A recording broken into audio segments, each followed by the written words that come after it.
Domestic fire Hazard and safety എന്ന മൊഡ്യൂളിലേക്ക് നിങ്ങൾക്ക് സ്വാഗതം.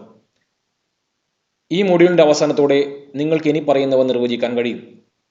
തീ കത്തുന്നതിൻ്റെയും വ്യാപിക്കുന്നതിൻ്റെയും ഘട്ടങ്ങൾ നിർവചിക്കുക, അഗ്നിശമനത്തിൻ്റെ തത്വങ്ങൾ വിശദീകരിക്കുക, പ്രാഥമിക അഗ്നിശമന ഉപകരണങ്ങൾ തിരിച്ചറിയുക, അഗ്നിസുരക്ഷാ നടപടികൾ വിശദീകരിക്കുക, പൊള്ളലേറ്റതിനുള്ള പ്രീ ഹോസ്പിറ്റൽ ട്രീറ്റ്മെൻറ്റ് വിശദീകരിക്കുക. തീയെക്കുറിച്ച് കൂടുതൽ അറിഞ്ഞുകൊണ്ട് നമുക്ക് ആരംഭിക്കാം. ഫയർ അല്ലെങ്കിൽ തീ എന്നതിൻ്റെ സാങ്കേതിക നിർവചനം നോക്കാം. അഗ്നി എന്നത് രാസപ്രവർത്തനങ്ങളുടെ ഒരു പരമ്പരയാണ്. ഇത് ഇന്ധനത്തിൽ സംഭരിച്ചിരിക്കുന്ന ഊർജത്തെ താപത്തിൻ്റെയും പ്രകാശത്തിൻ്റെയും രൂപത്തിൽ, അതായത് ജ്വാലയായി പുറത്തുവിടുന്നു. ഇത് ഇന്ധനം, ചൂട്, ഓക്സിജൻ എന്നിവ ഉൾപ്പെടുന്ന ഒരു ചെയിൻ റിയാക്ഷനാണ്. ഇത് താപത്തിൻ്റെയും പ്രകാശോർജത്തിൻ്റെയും ഉൽപ്പാദനത്തിലേക്ക് നയിക്കുന്നു. അഗ്നി ത്രികോണം അല്ലെങ്കിൽ ഫയർ ട്രയാങ്കിൾ തീക്ക് ആവശ്യമായ 3 കാര്യങ്ങളെ പ്രതിനിധീകരിക്കുന്നു. കത്തിക്കാൻ എന്തെങ്കിലും, അതായത് ഇന്ധനം, ചൂട്, ഓക്സിജൻ എന്നിവയാണവ. ഈ മൂലകങ്ങൾ ശരിയായ രീതിയിൽ ഒന്നിച്ചു ചേരുമ്പോൾ തീ ആരംഭിക്കുകയും കത്തുന്നത് തുടരുകയും ചെയ്യുന്നു. ത്രികോണത്തിൻ്റെ ഏതെങ്കിലും ഘടകം നീക്കം ചെയ്യുന്നത് തീ നിർത്താൻ സഹായിക്കും. തീ എങ്ങനെ പ്രവർത്തിക്കുന്നു എന്നതിനെക്കുറിച്ച് ഇപ്പോൾ നമുക്ക് നന്നായി മനസ്സിലായി. അതിൻ്റെ പുരോഗതിയുടെ സവിശേഷമായ വിവിധ ഘട്ടങ്ങളെക്കുറിച്ച് നമുക്ക് മനസ്സിലാക്കാൻ ശ്രമിക്കാം. തീ കത്തുന്നതിന് ഇന്ധനം, ചൂട്, ഓക്സിജൻ എന്നിവയുടെ സമ്പൂർണ്ണ സംയോജനം ആവശ്യമാണ്. കത്തുന്നതിനനുസരിച്ച് വ്യത്യസ്ത ഘട്ടങ്ങൾക്ക് വിധേയമാകുന്നു. ഓരോന്നിനും അതിൻ്റെതായ സവിശേഷതകളും വെല്ലുവിളികളുമുണ്ട്. ഈ ഘട്ടങ്ങൾ ആരംഭഘട്ടം, സ്വതന്ത്ര എരിയുന്ന ഘട്ടം, സ്മോൾഡറിംഗ് ഘട്ടം എന്നിങ്ങനെയാണ്. ഓരോന്നിനെക്കുറിച്ചും കൂടുതൽ അറിയാൻ കർസർ ചിത്രത്തിൽ ക്ലിക്ക് ചെയ്യുക.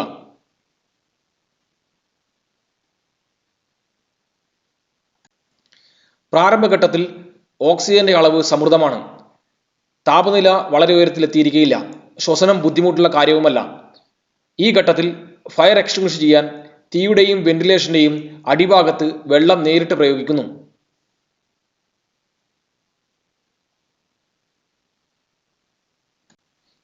ഫ്രീ ബേണിംഗ് ഘട്ടം.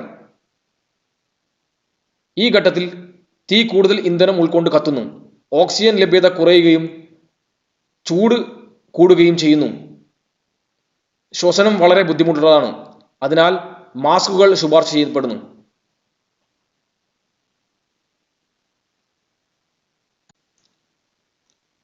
സ്മോൾഡറിംഗ് ഫേസ്. ഈ ഘട്ടത്തിൽ ഓക്സിജന്റെ അളവ് തീയുടെ ആവശ്യകതകൾ നിറവേറ്റുന്നതില്ല. കെട്ടിടത്തിലുടനീളം താപനില വളരെ ഉയർന്നതാണ്. സാധാരണ ശ്വസനം സാധ്യമല്ല. ഓക്സിജന്റെ കുറവ് ബാക്ക് ഡ്രാഫ്റ്റിന് കാരണമാകാം. പരോക്ഷ രീതി ഉപയോഗിച്ച് അഗ്നിശമനം നടത്താം. തീ പടരുന്ന രീതികൾ എന്ന് സാധാരണയായി വിളിക്കപ്പെടുന്ന നിരവധി മോഡുകളിലൂടെയാണ് തീ പടരുന്നത്.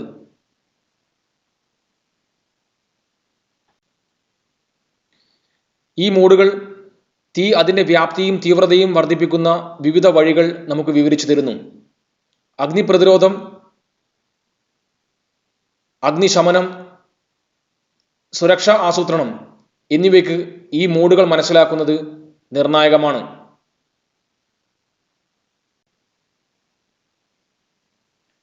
ചാലകം, സംവഹനം, വികിരണം എന്നിവയാണ് തീ പടരുന്നതിനുള്ള പ്രധാന മാർഗങ്ങൾ. കൂടുതൽ അറിയാൻ ഓരോന്നിലും ക്ലിക്ക് ചെയ്യുക.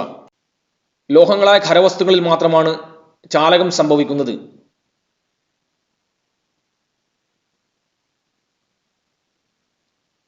ദ്രാവകങ്ങളിലും വാതകങ്ങളിലും സംവഹനം സംഭവിക്കുന്നു.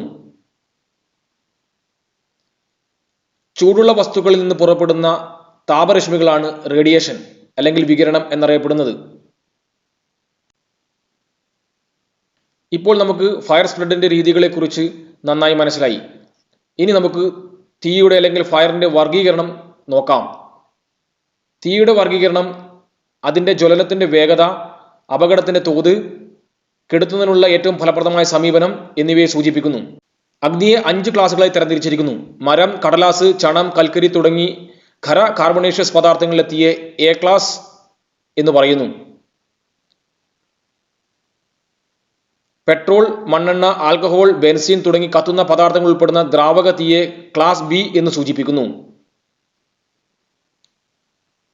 LPG, ഹൈഡ്രജൻ, അസറ്റിലിൻ തുടങ്ങി വാതകങ്ങളിൽ ജ്വലിക്കുന്ന തീയാണ് class C. Class D sodium, magnesium, aluminium തുടങ്ങിയ ലോഹങ്ങളിൽ അഗ്നിബാധയുണ്ടാക്കുന്നു. അവസാനമായി ഒരു വൈദ്യുത പവർ സപ്ലൈയുമായി ബന്ധിപ്പിക്കുമ്പോൾ അധിക മുൻകരുതലുകൾ ആവശ്യമായി വരുന്ന ഏതെങ്കിലും ക്ലാസ് എ, ബി, സി അല്ലെങ്കിൽ ഡി എന്നിവയുടെ അഗ്നിബാധകൾക്ക് ക്ലാസ് ഇ ബാധകമാണ്. ഇതുവരെ തീയുടെ വർഗീകരണത്തെക്കുറിച്ച് നിങ്ങൾ പഠിച്ചു. അടുത്തതായി അഗ്നിബാധ തടയലും അതിൻ്റെ നിയന്ത്രണവും എങ്ങനെയാണെന്ന് നമുക്ക് നോക്കാം. അഗ്നിപ്രതിരോധ പ്രവർത്തനത്തിൽ ഇനി പറയുന്നവ ഉൾപ്പെടുന്നു: ഉദ്യോഗസ്ഥരുടെ പരിശീലനം, സംഭരണ സോഴ്സിൽ നിന്നുള്ള പ്രോസസ്സിന്റെ വേർതിരിക്കൽ, ആനുകാലിക ലൂബ്രിക്കേഷൻ ഉപയോഗിച്ച് പ്രതിരോധ യന്ത്രങ്ങളുടെ പരിപാലനം, പതിവ് അഗ്നിസുരക്ഷാ ഉപരിശോധനകളും ഡ്രില്ലുകളും, വൃത്തിയുള്ളതും സംഘടിതമായ ജോലിസ്ഥലം പരിപാലിക്കുക, സ്റ്റാൻഡേർഡ് തൊഴിൽ സമ്പ്രദായങ്ങൾ പാലിക്കൽ. തീയുടെ വർഗീകരണത്തെക്കുറിച്ചും അതിൻ്റെ പ്രതിരോധത്തെക്കുറിച്ചും നിയന്ത്രണത്തെക്കുറിച്ചും നിങ്ങൾ ഇപ്പോൾ പഠിച്ചു. ഇനി അഗ്നിശമനത്തിന്റെ തത്വങ്ങളിലൂടെ നമുക്ക് നോക്കാം. കൂളിംഗ് അല്ലെങ്കിൽ ശീതീകരണം എന്നത് കത്തുന്ന വസ്തുക്കളിൽ നിന്ന് ചൂട് ഇല്ലാതാക്കുന്ന പ്രക്രിയയാണ്. അതേസമയം സ്റ്റാർവേഷൻ എന്നത് തീയിൽ നിന്ന് അതിൻ്റെ ഇന്ധനത്തെ നീക്കം ചെയ്യുന്നു. സ്മോദറിംഗ് എന്നത് ഓക്സിജൻ വിതരണത്തെ തടസ്സപ്പെടുത്തുന്നു. കൂടുതൽ അറിയാൻ ഓരോ ടാബിലും ക്ലിക്ക് ചെയ്യുക. ഫയർ എക്സ്റ്റിംഗ്വിഷറിലെ ഏറ്റവും പ്രധാനപ്പെട്ട തത്വമാണ് ശീതീകരണം അല്ലെങ്കിൽ കൂളിംഗ് എന്നത്. അഗ്നിശമന മാധ്യമം പ്രവർത്തിക്കുന്നത് തീയിൽ നിന്നുള്ള ചൂട് ആഗിരണം ചെയ്തുകൊണ്ടാണ്. അത് അതിൻ്റെ താപനില ഉയർത്തുന്നു. ഇത് അതിനെ നീരാവിയുടെ അവസ്ഥയിലേക്ക് പരിവർത്തനം ചെയ്യുന്നു. അഗ്നിശമനത്തിന് വെള്ളം മികച്ച ശീതീകരണമാണ്. വെള്ളം തിരഞ്ഞെടുക്കുന്നതിനുള്ള കാരണങ്ങൾ ഇതൊക്കെയാണ്: അത് എളുപ്പത്തിൽ ലഭ്യമാണ്, മറ്റു മാധ്യമങ്ങളെ അപേക്ഷിച്ച് താരതമ്യേന ചെലവ് കുറവാണ്, ബാഷ്പീകരണത്തിന് ശേഷം വളരെയധികം വികസിക്കുന്നു, അങ്ങനെ അത് ഓക്സിജൻ നീക്കം ചെയ്യുന്നു.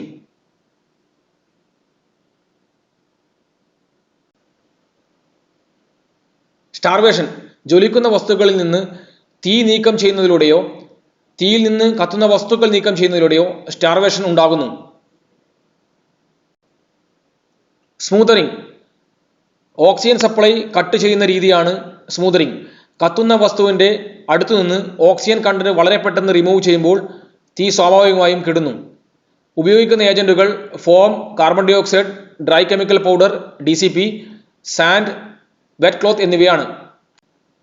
ഇനി നമുക്ക് പ്രാഥമിക അഗ്നിശമന ഉപകരണങ്ങൾ നോക്കാം. Fire bucket, fire beater, chemical എക്സ്റ്റിംഗ്വിഷറുകൾ, ഹോസ് റീൽ തുടങ്ങിയ ഉപകരണങ്ങൾ തീയുടെ പ്രാരംഭഘട്ടത്തിൽ വളരെ വിലപ്പെട്ടതാണ്. ഫലപ്രദമായി അത് ഉപയോഗിക്കാൻ സാധിക്കും.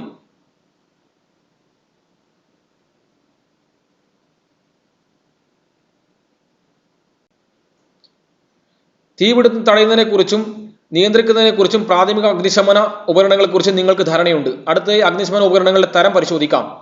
വിവിധതരം അഗ്നിശമന ഉപകരണങ്ങൾ ഇവ ഉൾപ്പെടുന്നു: water type extinguisher, foam type extinguisher, carbon dioxide extinguisher, DCP extinguisher, automatic modular type fire extinguisher. ഓരോന്നിനെക്കുറിച്ചും കൂടുതൽ അറിയാൻ ടാബിൽ ക്ലിക്ക് ചെയ്യുക.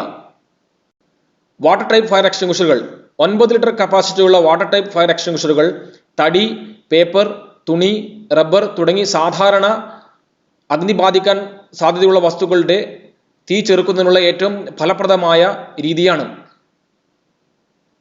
എന്നിരുന്നാലും ഇത് എണ്ണ, വൈദ്യുതി മൂലമുണ്ടാകുന്ന തീ എന്നിവയ്ക്കായി ഉപയോഗിക്കരുത്. ഉപയോഗിക്കുമ്പോൾ ഇത് നിവർന്നു തന്നെ നിൽക്കണം. കൂടാതെ പുറന്തള്ളുന്ന ഏജന്റായി കാർബൺ ഡൈ ഓക്സൈഡ് ഗ്യാസ് കാർട്രിഡ്ജുകളെ ആശ്രയിക്കുന്നു. ഏതെങ്കിലും രാസവസ്തുക്കൾ ഉപയോഗിക്കാതെ A ക്ലാസ് തീ കെടുത്താൻ ഈ തത്വം ഉപയോഗിക്കുന്നു. ഫോം ടൈപ്പ് എക്സ്റ്റിംഗ്വിഷറുകൾ 9 ലിറ്റർ കപ്പാസിറ്റിയും ഫ്ലൂറോ കെമിക്കൽ സർഫാക്റ്റന്റുകൾ അവയുടെ രാസഘടകം ഉപയോഗിക്കുന്നതുമായ ഫോം ടൈപ്പ് എക്സ്റ്റിംഗ്വിഷറുകൾ B ക്ലാസ് തീയെ നേരിടാൻ ശക്തമായ ഉപകരണമാണ്.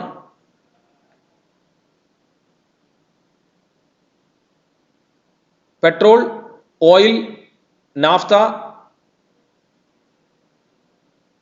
പെയിന്റ്, ആൽക്കഹോൾ, ലായകങ്ങൾ തുടങ്ങി ദ്രാവകങ്ങൾ ഉൾപ്പെടുന്ന തീയെ ഇത് കെടുത്താൻ സഹായിക്കുന്നു. ഈ ഉപകരണങ്ങൾ കത്തുന്ന പ്രതലത്തിൽ നുരയുടെ കട്ടിയുള്ള ഒരു പാളി രൂപപ്പെടുത്തി ഒരു കാർട്രിഡ്ജിൽ നിന്ന് കാർബൺ ഡൈ ഓക്സൈഡ് വാതകം പുറന്തള്ളുന്നതിലൂടെ സ്മോദറിംഗ് പ്രക്രിയയിലൂടെ തീ കെടുത്തുന്നു. Carbon dioxide കാർട്രിഡ്ജുകൾ.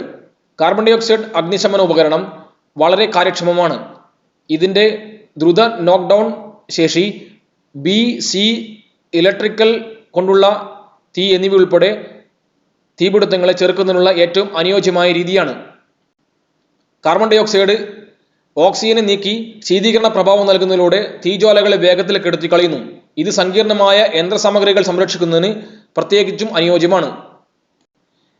A, B, C എന്നീ ക്ലാസുകളുടെ തീപിടുത്തങ്ങളിൽ നിന്ന് ഉപയോഗിക്കുന്നതിനായി രൂപകൽപ്പന ചെയ്തിട്ടുള്ളതാണ് ഈ എക്സ്റ്റിംഗ്വിഷറുകൾ. ഇത് നിവർത്തി തന്നെ പ്രയോഗിക്കണം.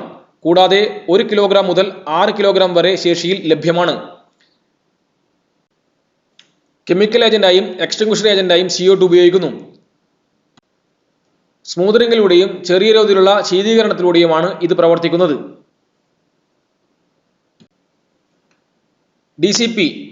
DCP അല്ലെങ്കിൽ ഡ്രൈ കെമിക്കൽ പൗഡർ അഗ്നിശമന ഉപകരണം ബി, സി, ഇലക്ട്രിക്കൽ തീപിടുത്തങ്ങൾ എന്നിവയിൽ വളരെ ഫലപ്രദമാണ്.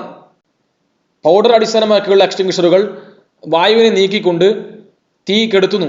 ഇത് എല്ലാ തരം തീയിലും, പ്രത്യേകിച്ച് D ക്ലാസ് തീയിൽ ഉപയോഗിക്കുന്നു.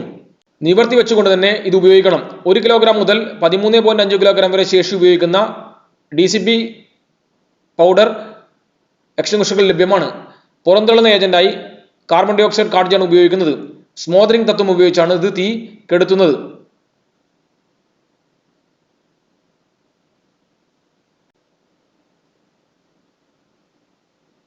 ഓട്ടോമാറ്റിക് മോഡുലാർ തരം അഗ്നിശമന ഉപകരണം വിവിധ വീടുകളിലും ഓഫീസുകളിലും മറ്റ് വ്യവസായ യൂണിറ്റുകളിലും ഇത് ഉപയോഗിക്കുന്നു.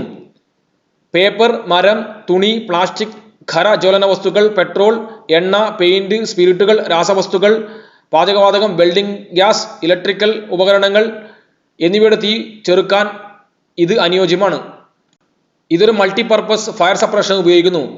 ആൾ ഇൻ വൺ സൊല്യൂഷനായി ഇത്തരത്തിലുള്ള ഉപകരണങ്ങൾ ഉപയോഗിക്കാം. പ്രാഥമിക അഗ്നിശമന ഉപകരണങ്ങളെക്കുറിച്ച് എക്സ്റ്റിംഗ്വിഷറുകളെക്കുറിച്ചും നിങ്ങൾക്ക് ഇപ്പോൾ ധാരണയുണ്ട്. അഗ്നിശമന ഉപകരണങ്ങളുടെ പരിശോധന, അറ്റകുറ്റപ്പണികൾ എന്നിവയെക്കുറിച്ച് നമുക്ക് നോക്കാം.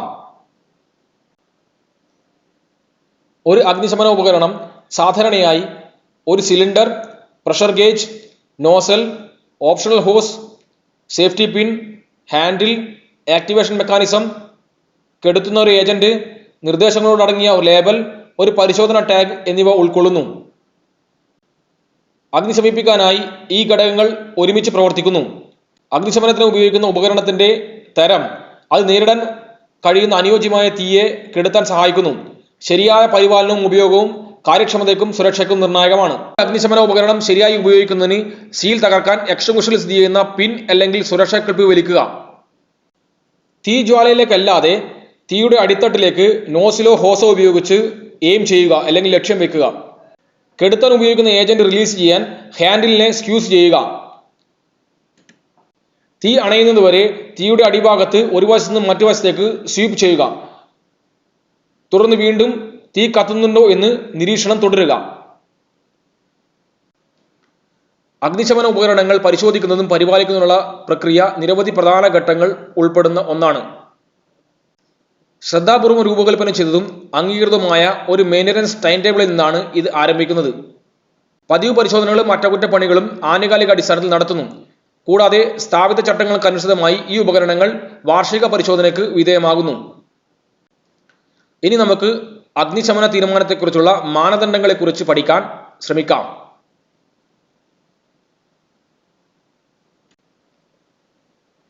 അഗ്നിശമന ഡിസിഷൻ ക്രൈറ്റീരിയ താഴെ പറയുന്ന ഉൾപ്പെടുന്നു. അടിയന്തര നടപടിക്രമങ്ങളും ഇവാക്വേഷൻ റൂട്ടുകളും നിങ്ങളുടെ സമീപത്തെ എക്സ്റ്റിംഗ്വിഷറുകൾ സ്ഥാനങ്ങളും അവയുടെ ശരിയായ ഉപയോഗവും പരിചയപ്പെടുത്തുക. നിങ്ങൾക്ക് ശരിയായ പരിശീലനം നേടിയിട്ടുണ്ടെങ്കിൽ മാത്രം അഗ്നിശമന പ്രവർത്തനങ്ങളിൽ ഏർപ്പെടുക. തീയുടെ വലിപ്പം കണക്കിലെടുക്കാതെ എല്ലായ്പ്പോഴും അലാം മുഴക്കുക. പുക നിറഞ്ഞ സാഹചര്യങ്ങൾ ഒഴിവാക്കിക്കൊണ്ട് ആ പ്രദേശത്തിന്റെ ഇവാക്വേഷൻ ഉടനടി നടത്തുക. തീപിടുത്തം കണ്ടെത്തിയാൽ സ്വീകരിക്കേണ്ട 4 പ്രധാന ഘട്ടങ്ങൾ ഇവയാണ്. തീപിടുത്തത്തിൽപ്പെട്ട് അപകടത്തിൽപ്പെട്ടവരെ രക്ഷിക്കുക. റെസ്ക്യൂ. ഏറ്റവും അടുത്തുള്ള ഫയർ അലാം സജീവമാക്കുക. നിങ്ങളുടെ അടുത്തുള്ള ഫയർ റെസ്പോൺസ് ടെലിഫോൺ നമ്പറിൽ വിളിക്കുക. അഗ്നിശമന പ്രദേശത്തെ എല്ലാ വാതിലുകളും അടച്ച് തീ നിയന്ത്രിക്കുക. ചെറിയ തീ കെടുത്തുക. തീ അണയ്ക്കാൻ കഴിയുന്നില്ലെങ്കിൽ സ്ഥലം വിട്ട് വാതിൽ അടയ്ക്കുക. പറയുന്ന സാഹചര്യങ്ങളിൽ തീയെ ചെറുക്കാൻ ശ്രമിക്കരുത്. അലാറം മുഴങ്ങുക തീ ചെറുതും അടങ്ങുന്നതുമാണെങ്കിൽ, നിങ്ങൾക്ക് സുരക്ഷിതമായ റൂട്ട് ഉണ്ടെങ്കിൽ, അത് തീയിൽ എക്സ്പോഷർ ചെയ്യാതെ തന്നെ അതിലെത്തിച്ചേരാം എന്നുണ്ടെങ്കിൽ, ലഭ്യമായ എക്സ്റ്റിങ്വിഷറുകൾ വലുപ്പത്തിലും തീയുടെ തരത്തിനും അനുയോജ്യമാണെങ്കിൽ മാത്രം, സംശയമുണ്ടെങ്കിൽ ഒഴിഞ്ഞു മാറാൻ ശ്രമിക്കുക.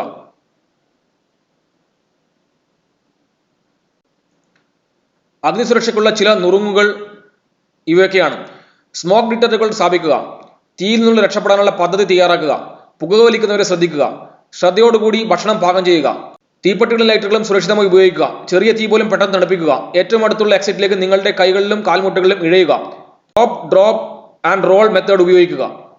കൂടുതൽ അറിയാൻ ഓരോ കാർഡിലും ക്ലിക്ക് ചെയ്യുക. സ്മോക്ക് ഡിറ്റക്ടറുകൾ നിങ്ങളുടെ വീട്ടിൽ തീപിടുത്തത്തെക്കുറിച്ച് മുന്നറിയിപ്പ് നൽകാൻ സാധിക്കും.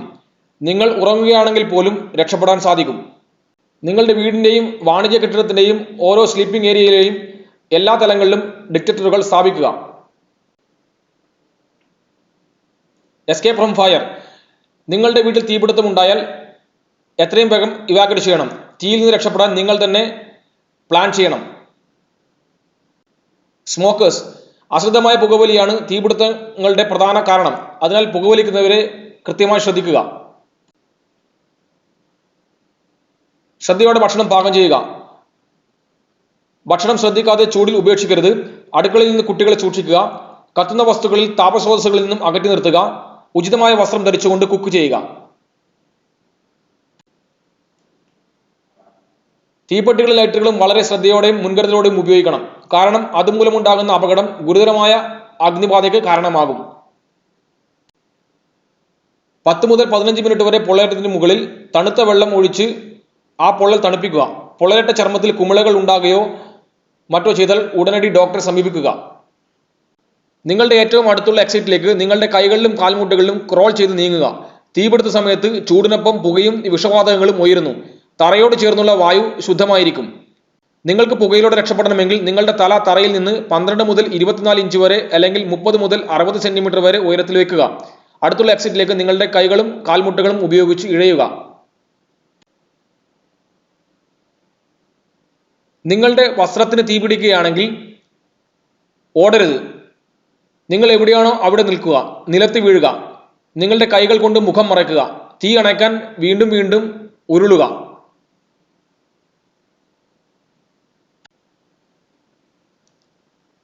തീപിടുത്തമുണ്ടായാൽ ഓടരുത്.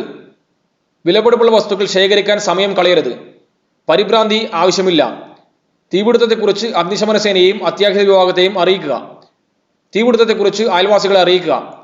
കെട്ടിടത്തിന് പുറത്ത് ചാടരുത്. പകരം സിഗ്നൽ നൽകുക, അല്ലെങ്കിൽ സഹായത്തിനായി നിലവിളിക്കുക. സാധ്യമെങ്കിൽ അഗ്നിശമന ഉപകരണങ്ങൾ ഉപയോഗിക്കുക. കുളിമുറിയിലും ടോയ്ലറ്റിലും അഭയം പ്രാപിക്കരുത്. നിങ്ങളുടെ പിന്നിലെ എല്ലാ വാതിലുകളും അടയ്ക്കുക. രക്ഷപ്പെടാൻ ലിഫ്റ്റുകൾ ഉപയോഗിക്കരുത്. ടെറസിലേക്ക് ഓടുന്നതിന് പകരം തറനിരപ്പിലേക്ക് എക്സിറ്റ് ഉണ്ടാക്കുക. രക്ഷപ്പെടാൻ ഏറ്റവും അടുത്തുള്ള മാർഗങ്ങളും ഗോവണിപ്പടിയും ഉപയോഗിക്കുക. കുടുങ്ങിപ്പോവുകയോ ഒറ്റപ്പെടുകയോ ചെയ്താൽ വാതിലിന്റെ വിടവുകൾ പുതപ്പ് അല്ലെങ്കിൽ പരവതനകൾ അല്ലെങ്കിൽ മറ്റ് ലഭ്യമായ തുണികൾ ഉപയോഗിച്ച് മൂടുക. തറനിരപ്പിനോട് ചേർന്ന് നിൽക്കുക. ശരീരം പുതപ്പ് കൊണ്ട് മൂടുക. അതിൽ വെള്ളം ഒഴിക്കുക. പ്രഥമ ശുശ്രൂഷ നൽകുകയും രോഗിയെ ആശുപത്രിയിലേക്ക് അയക്കുകയും ചെയ്യുക.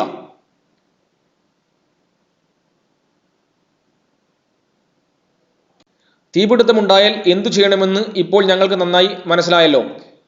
പൊള്ളലേറ്റാൽ പ്രീ ഹോസ്പിറ്റൽ ട്രീറ്റ്മെന്റിനെ കുറിച്ച് നമുക്കിനി പഠിക്കാം. സാർവത്രിക മുൻകരുതലുകൾ ഉപയോഗിക്കുക. ആ രംഗം സുരക്ഷിതമാക്കി എമർജൻസി മെഡിക്കൽ സർവീസിനെ അറിയിക്കുക. കത്തുന്ന പ്രക്രിയ നിർത്താൻ ശ്രമിക്കുക.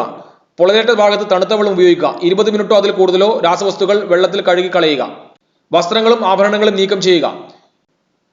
ചർമ്മത്തിൽ എന്തെങ്കിലും ഉരുകിയ വസ്തുക്കൾ കാണുകയോ മറ്റോ ചെയ്താൽ ആ വസ്തു നീക്കം ചെയ്യാൻ ശ്രമിക്കരുത്. പകരം ആ പ്രദേശത്തിന് ചുറ്റും മുറിക്കുക. ഇനീഷ്യൽ അസസ്മെന്റ് നടത്തുക. മിക്കവാറും ഇരകൾ മരിക്കുന്നത് ശ്വാസനാളത്തിലുണ്ടാകുന്ന ബ്ലോക്കേജ് അല്ലെങ്കിൽ വിഷവസ്തുക്കൾ ശ്വസിക്കുന്നത് മൂലവും ഉണ്ടാകുന്ന ആഘാതങ്ങൾ എന്നിവയിൽ നിന്നാണ്. പൊള്ളലിൽ നിന്ന് മാത്രമല്ല രോഗികൾ മരിക്കുന്നത്. ജീവൻ അപകടപ്പെടുത്തുന്ന പരിക്കുകൾ ചികിത്സിക്കുക. ലോക്കൽ പ്രോട്ടോകോൾ അനുസരിച്ച് ഓക്സിജൻ നൽകുക. രോഗിയുടെ ശ്വാസോച്ഛ്വാസം സഫിഷ്യന്റ് അല്ലെങ്കിൽ ഓക്സിജൻ സപ്ലിമെന്റ് ചെയ്യുക. റൂൾ ഓഫ് 9 ഉപയോഗിച്ച് പൊള്ളലിന്റെ തീവ്രത നിർണ്ണയിക്കുക. പൊള്ളലേറ്റ സ്ഥലം മൂടിവെക്കുക. ഉണങ്ങിയതോ അണുവിമുക്തമായ ഡ്രസ്സിങ്ങുകളോ ഡിസ്പോസിബിൾ അണുവിമുക്തമായ ബേൺ ഷീറ്റോ ഉപയോഗിക്കുക. പൊള്ളലേറ്റ ഭാഗത്ത് ഗ്രീസ്, കൊഴുപ്പ്, തൈലം, ലോഷൻ, ആന്റിസെപ്റ്റിക്, ഐസ് എന്നിവ ഉപയോഗിക്കരുത്. ഏതെങ്കിലും കുമിളകൾ പൊട്ടിക്കരുത്. കണ്ണിന് പൊള്ളലേറ്റാൽ 2 കണ്ണുകളും മൂടുന്നത് ഉറപ്പാക്കുക. സെക്കൻഡ് ഡിഗ്രി അല്ലെങ്കിൽ തേർഡ് ഡിഗ്രി പൊള്ളലേറ്റ വിരലുകൾക്ക് ഓരോ വിരലിനും വെവ്വേറെ ഡ്രസ്സിംഗ് ആവശ്യമാണ് എന്ന് ഉറപ്പാക്കുക. രോഗിക്ക് ചൂട് നൽകുകയും ഷോക്കിന് വേണ്ടി ചികിത്സിക്കുകയും ചെയ്യുക.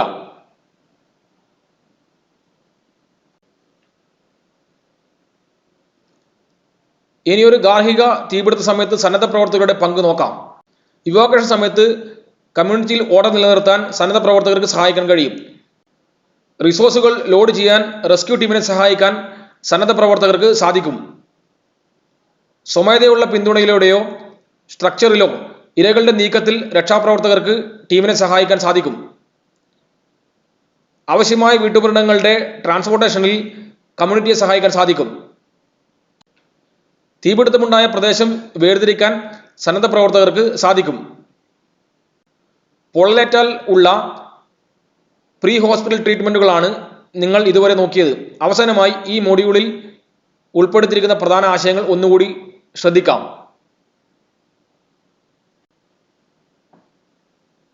ഈ മൊഡ്യൂളിന്റെ അവസാനത്തിൽ ഇതുവരെ പഠിച്ച പോയിന്റുകൾ ഒന്ന് പെട്ടെന്ന് നോക്കി പോകാൻ ശ്രദ്ധിക്കാം. Fire triangle, fuel, heat, oxygen എന്നിവ അടങ്ങിയതാണ് fire triangle. Beginning, free burning, smouldering എന്നിവയാണ് ഫയറിന്റെ വിവിധ ഘട്ടങ്ങൾ. ചാലകം, സംവഹനം, റേഡിയേഷൻ എന്നിവയിലൂടെയാണ് ഫയർ സ്പ്രെഡ് ചെയ്യുന്നത്. ഫയറിനെ A solid, B liquid, C gases, D metal, E electrical എന്നിങ്ങനെ തരംതിരിക്കാം. പരിശീലനം, പരിപാലനം, സുരക്ഷാ പരിശോധനകൾ എന്നിവയാണ് പ്രതിരോധത്തിൽ ഉൾപ്പെടുന്നത്. കൂളിംഗ്, സ്റ്റാർവേഷൻ, സ്മോദറിംഗ് എന്നിവയാണ് ഫയർ എക്സ്റ്റിംഗ്വിഷ് ചെയ്യാനുള്ള മാർഗങ്ങൾ. വെള്ളം, foam, carbon dioxide, dry chemical extinguisher എന്നിവയാണ് വിവിധ എക്സ്റ്റിംഗ്വിഷർ വിഭാഗങ്ങൾ. അഗ്നിശമന ഉപകരണങ്ങൾ കൃത്യമായി മെയിൻറ്റെയിൻ ചെയ്യേണ്ടത് അത്യാവശ്യമാണ്. ഫയർ സുരക്ഷയ്ക്കായി ഡിറ്റക്ടറുകൾ, എസ്കേപ്പ് പ്ലാൻസ്, ജാഗ്രത, പൊള്ളലേറ്റിലുള്ള ചികിത്സ എന്നിവ അതീവ പ്രാധാന്യമുള്ളതാണ്. ഇപ്പോൾ ഈ വിഷയത്തെക്കുറിച്ചുള്ള നിങ്ങളുടെ ധാരണ പരിശോധിക്കേണ്ട സമയമാണ്. ഇതൊരു വിലയിരുത്തൽ എക്സാമിനേഷനാണ്. ഓരോ ചോദ്യത്തിനും തുല്യ തൂക്കമുണ്ട്. പരീക്ഷ പാസ്സാകാൻ കുറഞ്ഞത് 60% സ്കോർ വേണം. ചോദ്യങ്ങൾ ശ്രദ്ധാപൂർവം വായിച്ച് ഉചിതമായ ഓപ്ഷനുകളോ തിരഞ്ഞെടുക്കുക.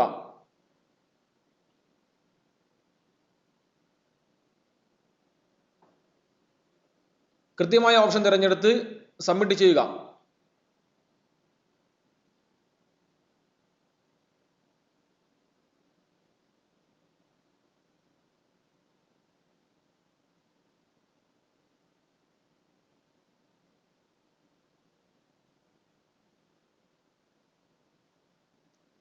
അഭിനന്ദനങ്ങൾ, നിങ്ങൾ ഈ മൊഡ്യൂൾ വിജയകരമായി പൂർത്തിയാക്കി. നന്ദി.